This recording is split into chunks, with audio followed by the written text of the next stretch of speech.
Assalamualaikum warahmatullahi wabarakatuh. Perkenalkan, nama saya Panunanda Pratama, NIM 2110801019, kelas Psikologi A, Universitas Aisyah Yogyakarta. Di sini saya akan memaparkan materi tentang iman kepada Allah yang meliputi dalil Al-Quran dan hadis tentang beriman kepada Allah, pengertian tauhidullah, rububiyah, uluhiyah, dan asma wa sifat, contoh perilaku iman kepada Allah dalam kehidupan sehari-hari, dan langkah apa saja yang dapat meningkatkan iman kepada Allah.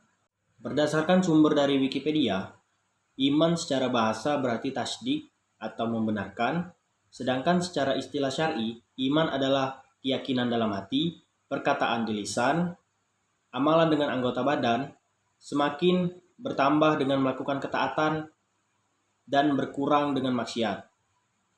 Dalil Al-Quran dan hadis tentang beriman kepada Allah, yaitu adanya iman kepada Allah Subhanahu wa Ta'ala, mewajibkan umat Muslim mempercayai akan keberadaan Allah Subhanahu wa Ta'ala sebagai Tuhan semesta alam yang menciptakan langit dan bumi beserta isinya, sebagaimana yang disebutkan dalam Al-Quran surat Al-A'raf ayat 54 yang artinya sebagai berikut. Sesungguhnya Rabbmu ialah Allah yang telah menciptakan langit dan bumi dalam 6 masa. Lalu dia bersemayam di atas arsy, dia menutupkan malam kepada siang yang mengikutinya dengan cepat. Dan diciptakannya pula matahari, bulan, dan bintang-bintang yang masing-masing tunduk kepada perintahnya. Ingatlah, menciptakan dan memerintah hanyalah hak Allah. Maha penuh berkah Allah, Rabb semesta alam. Dalil nakli iman kepada Allah Subhanahu wa Ta'ala juga disebutkan dalam Al-Quran surat Al-Anbiya ayat 22 yang artinya sebagai berikut. Sekiranya ada di langit dan di bumi Tuhan-Tuhan selain Allah, niscaya hancurlah keduanya. Maka Maha Suci Allah yang mempunyai arsy daripada apa yang mereka sifatkan. Sumber dari artikel Detik News. Selain itu, disebutkan pula oleh Syekh Abu Bakar Jabir Al-Jazairi sebagai dalil akli iman kepada Allah Subhanahu wa Ta'ala. Pertama, alam semesta dengan makhluk hidup.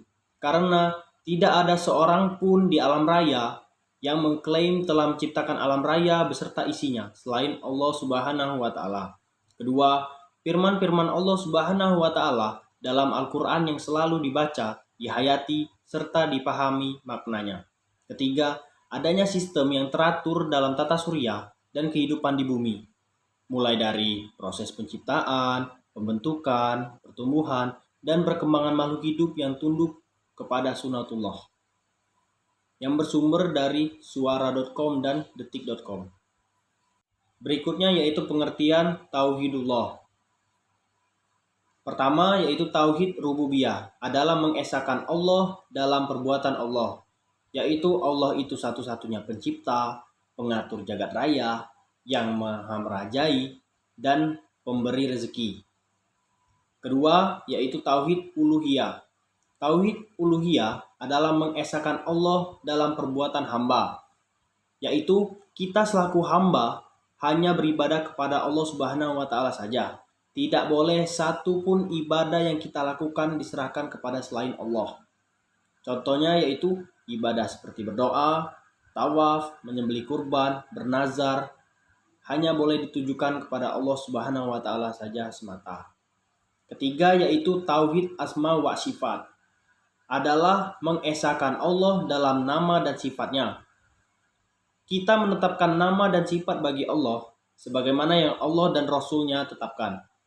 Beriman dalam hal nama dan sifat ini tanpa melakukan takwil, yaitu merubah maknanya, taktil, menolak sebagian sifat Allah, takyib, yaitu memvisualkan atau menggambarkan bagaimana wujud sifat Allah, tamtsil, yaitu menyamakan dengan sifat Allah dengan sifat makhluk, dan tafwid, tidak mau menetapkan pengertian sifat Allah.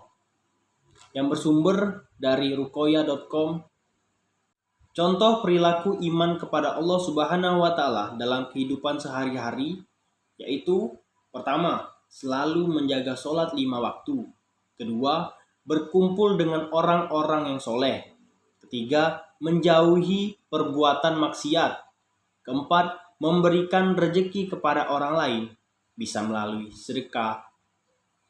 Dan yang kelima, mempercayai 6 rukun iman, yaitu iman kepada Allah, iman kepada malaikat, iman kepada kitab-kitab Allah, iman kepada Rasul Allah, iman kepada hari kiamat, dan iman kepada kodo dan kodar. Bersumber dari suara.com.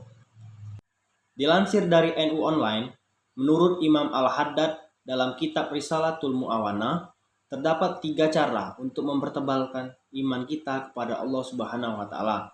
Yang pertama yaitu membaca, mendengar, serta memahami Al-Quran dan hadis. Dari Al-Quran dan hadis, seorang muslim bisa memperoleh pelajaran tentang berbagai hal, mulai dari janji Allah, ancaman dari Allah, sampai kisah umat terdahulu yang bisa kita ambil hikmahnya. Dengan mempelajari Al-Quran dan hadis pula, kita bisa semakin yakin dengan Allah, malaikat, kitab, Rasul, hari akhir, dan takdir dari Allah. Yang kedua, yaitu memikirkan tanda-tanda kekuasaan Allah lewat alam. Kita bisa memikirkan tanda-tanda kekuasaan Allah lewat alam, yaitu lewat segala sesuatu yang ada di langit dan di bumi. Misalnya keindahan gemerlap bintang di langit. Tentu, hanya Zat yang Maha Pencipta yang mampu menciptakan keindahan tersebut. Yang ketiga yaitu selalu beramal soleh. Amal soleh untuk mempertebalkan iman tidak hanya soal ibadah mahdah saja, tetapi hal sederhana seperti menjaga kebersihan juga dapat mempertebal iman. Sumber dari akurat.co.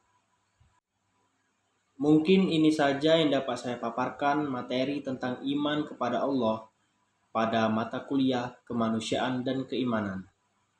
Jika ada kata-kata yang salah, saya mohon maaf. Kepada Allah saya mohon ampun. Saya akhiri. Wassalamualaikum warahmatullahi wabarakatuh.